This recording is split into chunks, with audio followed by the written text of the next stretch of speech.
Hi, எல்லோருக்கும் வணக்கம். Big pass 8 Tamil உடைய கண்டஸ்டன்ஸ் உடைய அப்டேட் தான் இந்த வீடியோவில் நம்ம வந்து பார்க்க போகிறோம்.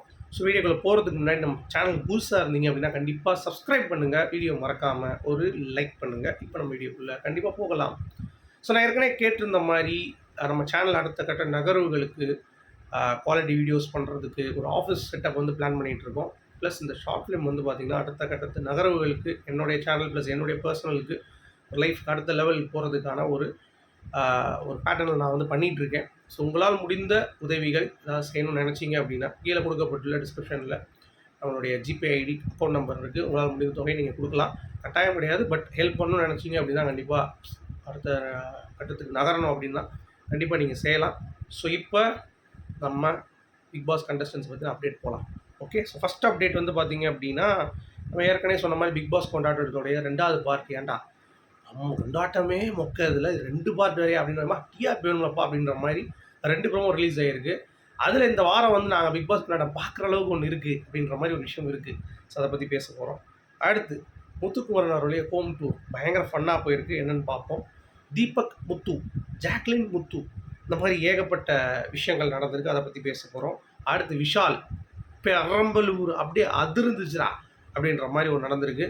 அப்புறம் தர்ஷிகா விஷாலை அப்படின்ற மாதிரி ஒரு விஷயம் என்னன்னு பார்ப்போம். அப்புறம் சௌந்தர்யாவுக்கு காதலன் விஷ்ணுவா இல்லை ரயானா அப்படின்ற ஒரு சண்டை போயிட்டுருக்கு. அது என்னென்னு பார்ப்போம். அடுத்து சாச்சனா முத்து அவங்களுடைய ஒரு இது ஜெஃபோடைய ஆல்பம் சாங்கு.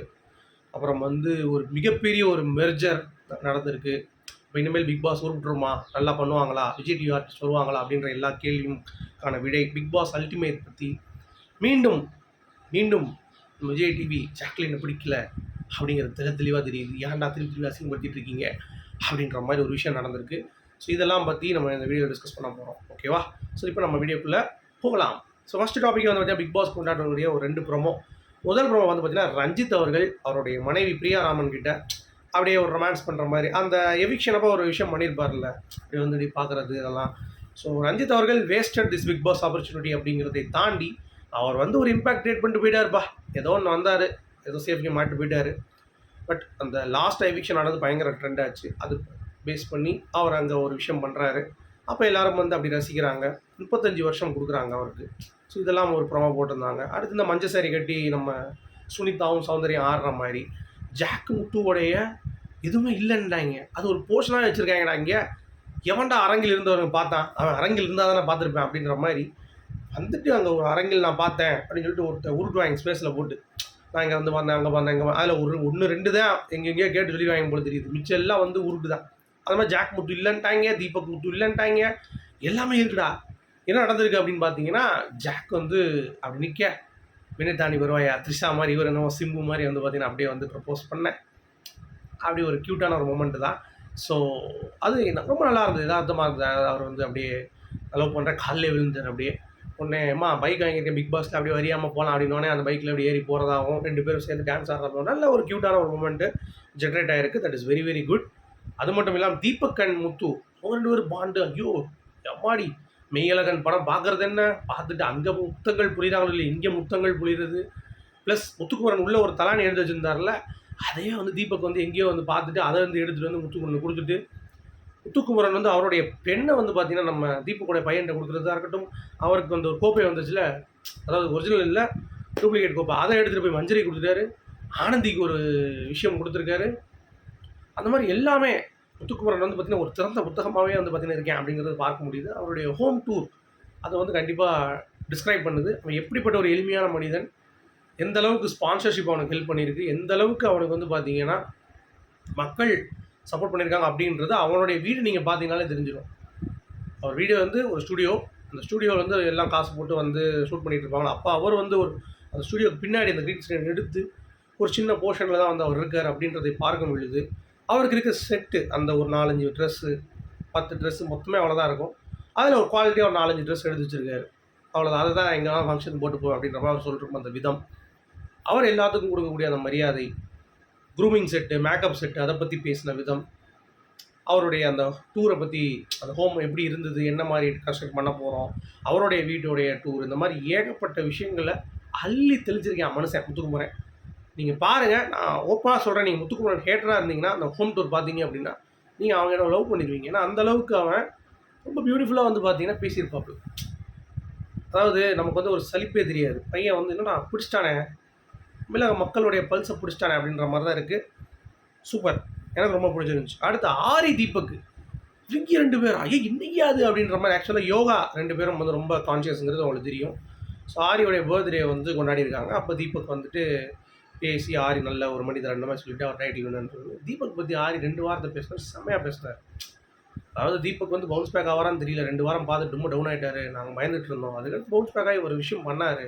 அதாவது வெளியே இருக்கும்போது தீபக் வந்து அவர் வந்து டேலண்ட்டு, அவருக்கு உண்டான அந்த ஒரு கிரேஸ், அதை வச்சு ஒரு விஷயம். ஆனால் உள்ளே போய் பிக் பாஸ் வீட்டில் தீபக் யாருங்கிறத வெளியே ப்ரூவ் பண்ணார்ல, இட்ஸ் மேன் அவர் பீஸ்டர் அப்படின்னு சொல்லி ஆரி சொல்லும் பொழுது வேற மாதிரி இருந்தது. ஸோ செம. அடுத்து நம்ம விசால் பெரம்பலூர் உள்ளே போய் அங்கே ஒரு ஃபங்க்ஷன் சும்மா கதற விட்டாங்க பெண்கள். பெண்கள் மத்தியில் நம்ம விசாலுக்கு ஃபேன்ஸ்னால் ஃபேன்ஸ் தான். ஐயோ இல்லையா வஞ்ச புகழ்ச்சியான்றீங்களா? அதுக்கு விசால் நல்லவருங்க. நீங்கள் வேறு பயங்கர வரவேற்புங்க, பயங்கர டான்ஸு ஆட்டம் என்ன. ஆனால் ஆள் கொஞ்சம் தடிச்சிருக்காப்புல, கொஞ்சம் நல்ல சாப்பாடு போல தெரியுது. 1 மாதம் ஆகி போச்சுல, நல்லா இருந்தது பார்க்குறதுக்கு. அடுத்து ஜாக்லின் வந்து அவங்களுடைய லவ்வருடைய ஃபோட்டோ வேலண்டைன்ஸ் டேயில் போட்டு இவர் தான் அப்படின்னு சொல்லி பகிர்ந்துக்கிறதும், அவர் ஜாக்லின் தான் அப்படின்ற மாதிரி பகிர்ந்துக்கிறதும், 2 பேரும் வந்து அப்படி ஜாலியாக ஒரு ஹார்ட்டை விட்டுட்டு இருக்காங்க. இன்னொரு சைட் ஜாக்லின் முத்துவோடைய ஃபேன்ஸ் என்னங்க நீங்கள் அப்படின்ற மாதிரி புலம்பிகிட்டு இருக்காங்க. டே அது ரியல்ரா, இது ரீல் அப்படின்ற மாதிரி நீங்கள் புரிந்து கொள்ள வேண்டும் அப்படிங்கிறது தான் பாயிண்ட். அதை வந்துட்டு இதை வந்து திருப்பி கண்டிப்பாக பண்ணக்கூடாது. அதே மாதிரி இங்கேயும் இன்னொரு குழப்பம் இருக்குது. விஷ்ணு சௌந்தர்யா தான் லவ்வர்ஸ் 2 பேரும் வந்து நீங்கள் பார்த்துருப்பீங்க. இது ரயான் உள்ளே பூந்துக்கிட்டு அவங்க 2 பேரும் பேர் இப்போ நல்லா இருக்குது, அவங்க 2 லவ் பண்ணிட்டோம். என்னடா லூசு பேர் ஆரம்பிங்க. இந்த பிக் பாஸ்னாலே சில பைத்தியங்களும் வந்து பார்த்தீங்கன்னா உள்ளே வந்துட்டு கமெண்ட் பண்ணிகிட்டு இருக்கு. ரியல் எது ஃபேக் எதுன்னு தெரியாமல் இன்னும் கவின் லாஸ்ட்லேயே சொல்லிட்டு இருக்காங்க. அப்படின்னா பார்த்துக்கோங்களேன். அவங்க 2 பேரும் திண்டுக்கல் பக்கம் தூத்துக்குடி பக்கம் போயிட்டான். இப்போயும் வந்து இவங்க 2 பேரும் வந்து பார்த்தீங்கன்னா அதெல்லாம் கிடையாது அப்படின்ற மாதிரி பேசிகிட்டு இருக்காங்க. டேய் யாரா அவங்க அப்படின்ற மாதிரி தான் இருக்குது.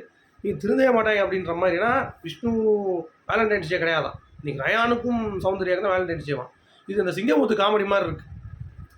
பொண்ணு நீங்கள் இல்லையா அப்படின்ற மாதிரி வந்து கத்திட்டு இருப்பார்ல சந்தானத்தில், அதே மாதிரியே இருக்குது. அதே மாதிரி சாச்சனா முத்து ரீசெண்டாக போய் பார்த்துருக்காங்க போல தெரியும், நல்லா இருக்குது. அவங்க 2 பேருடைய இதுவும் நல்லா இருந்துச்சு. அப்புறம் Jeffrey new album song New York நகரம் சில்லுன்னு ஒரு காதல் அப்படிங்கிற மாதிரி போட்டிருக்காப்புல. மேபி அதோட ப்ரைஸ்டு வெர்ஷனா இல்லை இவருடைய வெர்ஷனா நியூயார்க் நகரத்தில் அப்படிங்கிறது தெரியல. அது மேபி ஆல்பம் சாங் வந்தால் தான் தெரியும் அப்படிங்கிறது தான். அடுத்து தர்ஷிகா வெளியே கலாட்டாவில் ஒரு அவார்டு கொடுக்குறாங்க அவங்களுக்கு. கூப்பிட்டு எல்லாத்தை பற்றி கேட்குறாங்க பிக் பாஸ் கண்டஸ்ட். அப்பா விசால் வரலன்னு நான் வேண்டிகிட்டே இருந்தேன். திடீர்னு விசால் ராணுவ உட்காத்துல வந்துட்டேன். யாருன்ட்டாங்க உடனே இந்த பொண்ணு விசாலுக்கு மேலே எதுக்கு சொல்லிக்கிட்டு ராணுவம் அப்படின்னு சொல்லிட்டு போயிடுச்சு. என்னையா அப்படின்னு சொல்லி பார்த்தோம்னா, ஆமாம் எனக்கு ராணுவம் தாங்க, ஏன்னா அவர் தான் அப்படின்ட்டாங்க. விசால்ட்டு பேசுகிறீங்களான்னு கேட்டால் நோ அப்படின்ட்டுருச்சு. எதுக்கு இங்கே பேசணும், அவ்வளோதான் முடிஞ்சு, சோழி முடிஞ்சு. சரி இப்போ மேட்ருக்கு வருவோம். ஹாட் ஸ்டாரு, ஜியோ மெர்ஜி, டிஸ்னி ஓரம் கட்டிட்டாங்க. இப்போ சிம்பிள் வந்து பார்த்தீங்கன்னா காக்கா ஆகி போன மாதிரி டக்குன்னு ஒரு அப்படி இருக்குது. அதுதான் டிஸ்னி ஹாட் ஸ்டார் ஜியோ மெர்ஜரான். ஸோ அதில் என்ன விஷயங்கள் வந்து பண்ணியிருக்காங்க அப்படிங்கிறது நமக்கே ஒரு கேள்விக்குறியாக இருக்குது. புதுசாக என்ன இம்ப்ளிமெண்டேஷன், அப்புறம் பிக் பாஸ் ஏதாவது சேஞ்ச் இருக்குமா, இல்லை ஹாட் ஸ்டார் வந்து மாறினதுனால டிவியில் வந்து கலர்ஸில் கொடுப்பாங்களா ஜியோ வந்ததுனால அப்படின்ற ஏகப்பட்ட கொஷின்.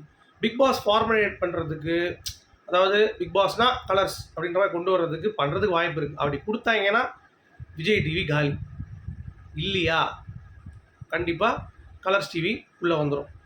சரியா? இல்லை விஜய் டிவி பண்ணுறாங்க சக்ஸஸ்ஃபுல்லாக பிக் பாஸ், சரி அவங்களே பண்ணிட்டு போட்டு சொல்லி ஜியோ பெருந்தன்மையாக விட்டாங்கன்னா விஜய் டிவியில் கண்டிப்பாக பிக் பாஸ் வந்து வரும். இதுதான்.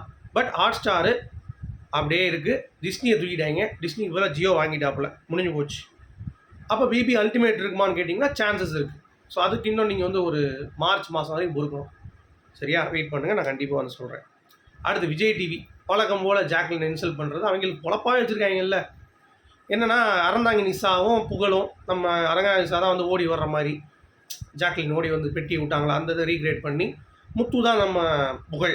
ஸோ 2 பேரும் அப்படியே வந்து கலாய்ச்சி ரொம்ப ஓவர் போர்டு போயிருக்காங்க. கொஞ்சம் குறைச்சிருக்கலாம், வன்மத்தை கக்கிட்டு தான் இருக்காங்க விஜய் டிவி. என்னம்மா நீ ஜாக்லின் கொஞ்சம் பார்க்க மாட்டீங்களா அப்படின்ற மாதிரி தான் இருக்குது. உங்களுடைய கருத்துக்கள் மீண்டும் சிரிப்போம். குட்.